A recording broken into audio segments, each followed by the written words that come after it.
श्रीमद्भगवद्गीता श्री गीता जी का ज्ञान। ओम श्री परमात्मने नमः। श्रीमद्भगवद्गीता 18वां अध्याय मोक्ष संन्यास योग नामक। कुंती पुत्र अर्जुन बोले, हे महाबाहो, हे अंतर्यामिन, हे वासुदेव, मैं संन्यास और त्याग के तत्व को पृथक पृथक जानना चाहता हूँ। भगवान श्री कृष्ण बोले, कितने ही पंडित जन तो काम्य कर्मों के त्याग को संन्यास समझते हैं तथा दूसरे विचार कुशल पुरुष सब कर्मों के फल के त्याग को त्याग कहते हैं। कई एक विद्वान ऐसा कहते हैं कि कर्म मात्र दोषयुक्त हैं, इसलिए त्यागने के योग्य हैं, और दूसरे विद्वान यह कहते हैं कि यज्ञ, दान और तपरूप कर्म त्यागने योग्य नहीं हैं। हे पुरुषश्रेष्ठ अर्जुन, त्याग सात्विक, राजस और तामस भेद से 3 प्रकार का कहा गया है। यज्ञ, दान, तपरूप कर्म त्याग करने के योग्य नहीं है, बल्कि वह तो अवश्य कर्तव्य है, क्योंकि यज्ञ, दान और तप ये तीनों ही कर्म बुद्धिमान पुरुषों को पवित्र करने वाले हैं। इसलिए हे पार्थ, इन यज्ञ, दान और तपरूप कर्मों को तथा और भी संपूर्ण कर्तव्य कर्मों को आसक्ति और फलों का त्याग करके अवश्य करना चाहिए। यह मेरा निश्चय किया हुआ उत्तम मत है। त्यामस त्यागर नियत कर्म का स्वरूप से त्याग करना उचित नहीं है, इसलिए मोह के कारण उसका त्याग कर देना तामस त्याग कहा गया है। गराजस त्यागर जो कुछ कर्म है वह सब दुखरूप ही है। ऐसा समझकर यदि कोई शारीरिक क्लेश के भय से कर्तव्य कर्मों का त्याग कर दे तो वह ऐसा राजस त्याग करके त्याग के फल को किसी प्रकार भी नहीं पाता। असात्विक त्यागर है अर्जुन, जो शास्त्र विहित कर्म करना कर्तव्य है, इसी भाव से आसक्ति और फल का त्याग करके किया जाता है, वही सात्विक त्याग माना गया है। जो मनुष्य अकुशल कर्म से तो द्वेष नहीं करता और कुशल कर्म में आसक्त नहीं होता, वह शुद्ध सत्वगुण से युक्त, बुद्धिमान और संशय रहित त्यागी है। चूंकि शरीरधारी किसी भी मनुष्य के द्वारा संपूर्णता से सब कर्मों का त्याग किया जाना संभव नहीं है, इसलिए जो कर्मफल का त्यागी है वही वास्तव में त्यागी है। कर्मफल का त्याग न करने वाले मनुष्यों को मरने के पश्चात इष्ट अच्छा, अनिष्ट अबुराव और मिश्रित इन 3 प्रकार के फलों का भोग करना पड़ता है, किंतु कर्मफल त्यागने वालों को कोई फल नहीं व्यापता। द कर्म की सिद्धि के अकारण सांख्य शास्त्र के अनुसार किसी भी कर्म की सिद्धि के लिए ये 5 हेतु अकारणे बताए गए हैं। अधिष्ठाने वह स्थान या आश्रय जहां कर्म किया जाए, कर्ताह कर्म को करने वाला करणः, वे इंद्रियां या साधन जिनके द्वारा कर्म किया जाता है, चेष्टाह नाना प्रकार की अलग अलग क्रियाएं, देवः पूर्वकृत कर्मों के संस्कार, मनुष्य मन और शरीर से जो भी शास्त्रानुकूल या विपरीत कर्म करता है उसके ये ही 5 कारण हैं। अज्ञानी मनुष्य अशुद्ध बुद्धि के कारण केवल शुद्ध आत्मा को ही कर्ता समझता है, जो कि यथार्थ नहीं है। जिसके भीतर का मैं करता हूं ऐसा भाव नहीं है और जिसकी बुद्धि कर्मों में लिप्त नहीं होती, वह संसार के हित के लिए कर्म करते हुए यदि हिंसा भी करे तो भी वह पाप से नहीं बंधता। अकर्म प्रेरणा और कर्म संग्रह। कर्म प्रेरणा के प्रकारः ज्ञाता अजानने वाला, ज्ञान असाधन और ज्ञेय अजानने योग्य वस्तु। कर्म संग्रह के प्रकारः कर्ता, करण और क्रिया। अगुणों के अनुसार ज्ञान, कर्म और कर्ता का भेद।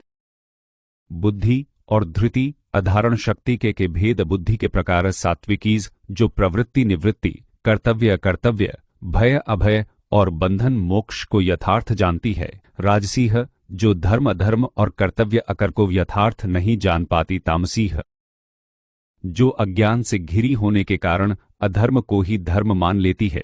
अधृति के प्रकार सात्विकीय, जिस शक्ति से मनुष्य योग द्वारा मन, प्राण और इंद्रियों की क्रियाओं को परमात्मा में धारण करता है। राजसीह, जिससे मनुष्य फल की इच्छा के साथ धर्म, अर्थ और काम को धारण करता है। तामसीह, जिससे मनुष्य निद्रा, भय, चिंता और दुख को नहीं छोड़ता। सुख के 3 प्रकार। सात्विक सुखः, जो आरंभ में विष जैसा लगे, अभ्यास के कारण पर परिणाम में अमृत के समान हो, यह आत्मबुद्धि के प्रसाद से उत्पन्न होता है। राजस सुख, जो विषयों और इंद्रियों के संयोग से मिलता है, यह भोग काल में अमृत जैसा पर परिणाम में सस्वास्थ्य और शक्ति का नाशक होने से विष जैसा होता।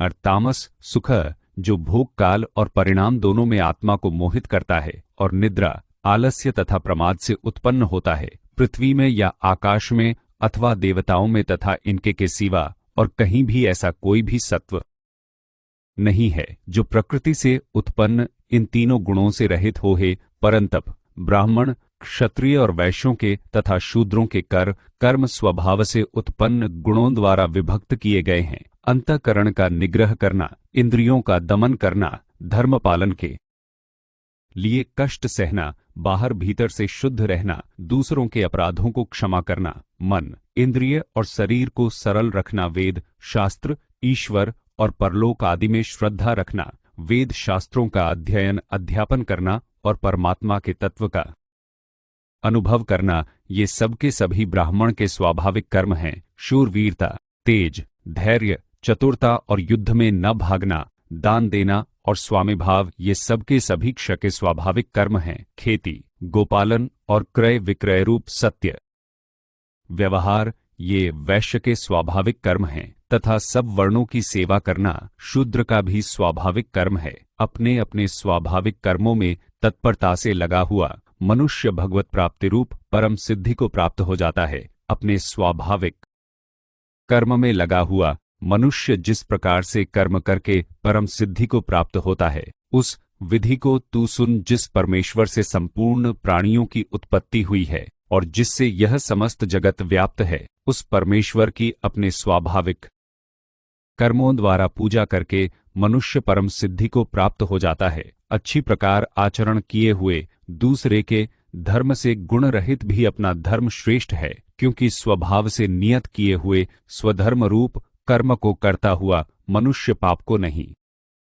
प्राप्त होता। अतएव हे कुंती पुत्र, दोषयुक्त होने पर भी सहज कर्म को नहीं त्यागना चाहिए, क्योंकि धुएं से अग्नि की भांति सभी कर्म किसी न किसी दोष से युक्त हैं। सर्वत्र आसक्ति रहित, बुद्धि वाला, स्पृहारहित और जीते हुए अंतःकरण वाला पुरुष सांख्ययोग के द्वारा उस परम नैष्कर्म्य सिद्धि को प्राप्त होता है जो कि ज्ञानयोग की परानिष्ठा है। उस नैष्कर्म्य सिद्धि को जिस प्रकार से प्राप्त होकर मनुष्य ब्रह्म को प्राप्त होता है, उस प्रकार को हे कुंती पुत्र तू संक्षेप में ही मुझसे समझ। विशुद्ध बुद्धि से युक्त तथा हल्का, सात्विक और नियमित भोजन करने वाला, शब्दादि विषयों का त्याग करके एकांत और शुद्ध देश का सेवन करने वाला, सात्विक धारण शक्ति के द्वारा अंतःकरण और इंद्रियों का संयम करके मन, वाणी और शरीर को वश में कर लेने वाला, राग द्वेष को सर्वथा नष्ट करके भली भांति दृढ़ वैराग्य का आश्रय लेने वाला तथा अहंकार, बल, घमंड, काम, क्रोध और परिज्ञा त्याग करके निरंतर ध्यानयोग के परायण रहने वाला, ममतारहित और शांतियुक्त पुरुष सच्चिदानंद घन ब्रह्म में अभिन्न भाव से स्थित होने का पात्र होता है। फिर वह सच्चिदानंद घन ब्रह्म में एक ही भाव से स्थित प्रसन्न मन वाला योगी न तो किसी के लिए शोक करता है और न किसी की आकांक्षा ही करता है। ऐसा समस्त प्राणियों में संभाव वाला योगी मेरी पराभक्ति को प्राप्त हो जाता है। उस पराभक्ति के द्वारा वह मुझ परमात्मा को मैं जो हूं और जितना हूं ठीक वैसा का वैसा तत्व से जान लेता है तथा उस भक्ति से मुझको तत्व से जानकर तत्काल ही मुझ में प्रविष्ट हो जाता है। मेरे परायण हुआ कर्मयोगी तो संपूर्ण कर्मों को सदा करता हुआ भी मेरी कृपा से सनातन अविनाशी परम तो प्राप्त हो जाता है। सब कर्मों को मन से मुझ में अर्पण करके तथा संबुद्धि रूप योग को अवलंबन करके मेरे परायण और निरंतर मुझ में चित्त वाला हो। उपर्युक्त प्रकार से मुझ में चित्त वाला होकर तू मेरी कृपा से समस्त संकटों को अनायास ही पार कर जाएगा। और यदि अहंकार के कारण मेरे वचनों को न सुनेगा तो नष्ट हो जाएगा, अर्थात परमार्थ से भ्रष्ट हो जाएगा। जो तू अहंकार का आश्रय लेकर यह मान रहा है कि मैं युद्ध नहीं करूंगा, तो तेरा यह निश्चय मिथ्या है, क्योंकि तेरा स्वभाव तुझे जबरदस्ती युद्ध में लगा देगा। हे कुंती पुत्र, जिस कर्म को तू मोह के कारण करना नहीं चाहता, उसको भी अपने पूर्वकृत स्वाभाविक कर्म से बंधा हुआ परवश होकर करेगा। हे अर्जुन, शरीर रूप यंत्र में आरूढ़ हुए संपूर्ण प्राणियों को अंतर्यामी परमेश्वर अपनी माया से उनके कर्मों के अनुसार भ्रमण कराता हुआ सब प्राणियों के हृदय में स्थित है। हे भारत, तू सब प्रकार से उस परमेश्वर की ही शरण में जा। उस परमात्मा की कृपा से ही तू परम शांति को तथा सनातन परम धाम को प्राप्त होगा। इस प्रकार यह गोपनीय से भी अति गोपनीय ज्ञान मैंने तुमसे कह दिया। अब तू इस रहस्युक्त ज्ञान को पूर्णतया भलीभांति विचार कर, जैसे चाहता है वैसे ही कर। संपूर्ण गोपनीयों से अति गोपनीय मेरे परम रहस्ययुक्त वचन को तू फिर भी सुन। तू मेरा अतिशय प्रिय है, इससे यह परम हितकारक वचन मैं तुझसे कहूंगा। हे अर्जुन, तू मुझ में मन वाला हो, मेरा भक्त बन, मेरा पूजन करने वाला हो और मुझको प्रणाम कर। ऐसा करने से तू मुझे ही प्राप्त होगा। यह मैं तुझसे सत्य प्रतिज्ञा करता हूं, क्योंकि मेरा अत्यंत प्रिय है। संपूर्ण धर्मों को अर्थात संपूर्ण कर्तव्य कर्मों को मुझ में त्याग कर तू केवल एक मुझ सर्वशक्तिमान सर्वाधार परमेश्वर की ही शरण में आ जा। मैं तुझे संपूर्ण पापों से मुक्त कर दूंगा। तू शोक मत कर। तुझे यह गीतारूप रहस्यमय उपदेश किसी भी काल में न तो तपरहित मनुष्य से कहना चाहिए, न भक्ति रहित से और न बिना सुनने की इच्छा वाले से ही कहना चाहिए, तथा जो मुझ में दोष दृष्टि रखता है उससे तो कभी भी नहीं कहना चाहिए। जो पुरुष मुझ परम प्रेम करके इस परम रहस्ययुक्त गीता शास्त्र को मेरे भक्तों में कहेगा, वह मुझको ही प्राप्त होगा। इसमें कोई संदेह नहीं है। उससे बढ़कर मेरा प्रिय कार्य करने वाला मनुष्यों में कोई भी नहीं है, तथा पृथ्वी भर में उससे बढ़कर मेरा प्रिय दूसरा कोई भविष्य में होगा भी नहीं। जो पुरुष इस धर्ममय हम दोनों के संवाद रूप गीता शास्त्र को द्वारा भी मैं ज्ञानयज्ञ से पूजित होऊंगा, ऐसा मेरा मत है। जो मनुष्य श्रद्धायुक्त और दोष दृष्टि से रहित होकर इस गीता शास्त्र का श्रवण भी करेगा, वह भी पापों से मुक्त होकर उत्तम कर्म करने वालों के श्रेष्ठ लोकों को प्राप्त होगा। हे पार्थ, क्या इस गीता शास्त्रों को तूने एकाग्रचित्त से श्रवण किया? और हे धनंजय, क्या तेरा अज्ञान जनित मोह नष्ट हो गया? कुंती पुत्र अर्जुन बोले, हे अच्युत, आपकी कृपा से मेरा मोह नष्ट हो गया और मैंने स्मृति प्राप्त कर ली है। अब मैं संशयरहित होकर स्थित हूं, अतः आपकी आज्ञा का पालन करूंगा। संजय बोले, इस प्रकार मैंने श्री वासुदेव के और महात्मा अर्जुन के इस अद्भुत रहस्युक्त रोमांचकारक संवाद को सुना। श्री व्यास जी की कृपा से दिव्य दृष्टि पाकर मैंने इस परम गोपनीय योग को अर्जुन के प्रति कहते हुए स्वयं योगेश्वर भगवान श्री कृष्ण से प्रत्यक्ष सुना है। वह राजन, भगवान श्री कृष्ण और अर्जुन के इस रहस्युक्त कल्याणकारक और अद्भुत संवाद को पुनः पुनः स्मरण करके मैं बार बार हर्षित हो रहा हूं। वह राजन, श्रीहरि के उस अत्यंत विलक्षण रूप को भी पुनः पुनः स्मरण करके मेरे चित्त में महान आश्चर्य होता है और मैं बार बार हर्षित हो रहा हूं। वह राजन, जहां योगेश्वर भगवान श्री कृष्ण हैं और जहां गांडीव धनुषधारी अर्जुन हैं, वहीं पर श्री विजय, विभूति और अचल नीति है, ऐसा मेरा मत है।